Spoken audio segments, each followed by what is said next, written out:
لە کۆتا یاری قۆناغی یەکەم لە یاریەکانی خولی تۆپی بالەی یانەکانی کوردستان یانەی شەقڵاوە ئەکاد ڕوبەڕووی یەکتر بوونەوە.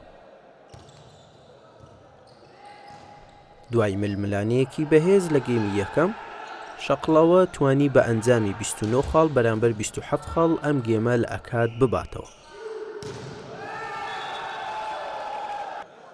شەقڵاوە لە ئاستە بەرزەکەی بەردەوام بوو. هەر بەو هۆیشەوە بوو توانی دوو گێمی تر لە ئەکاد بباتەوە بە ئەنجامی 25-17 و 25-15 یاریەکە لە بەرژەوەندی خۆی بە کۆتا بێنێ. لەمڕۆ تیپەکەمان توانی یاریەکی زۆر جوان بکە.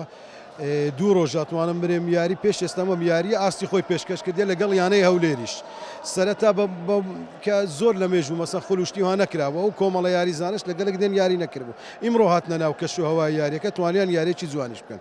قۆناغی داهاتوو ئێمە باش خۆمان ئامادە کردووە باشتریش خۆمان ئامادە ئەکەین بۆ قۆناغی ئامادە و بۆ ئەنجامیش یاریەکەین دەمانەوەی ئەم ساڵ ئەنجامێکی باش بەدەستبێنین لە خولی کوردستان. ئێمە وەکو تیپی ئەکات لە مانجیەکەوە ئامادە باشی خۆمان کردوچی بۆ خولی عراقی بۆ خولی کوردستان.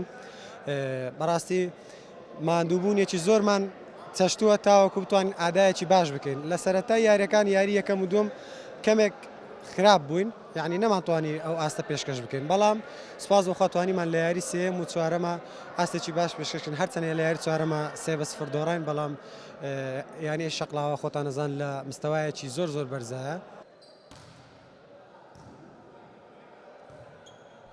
بەم شێوەیە قۆناغی یەکەمی خولەکە بە کۆتایی هاتوو.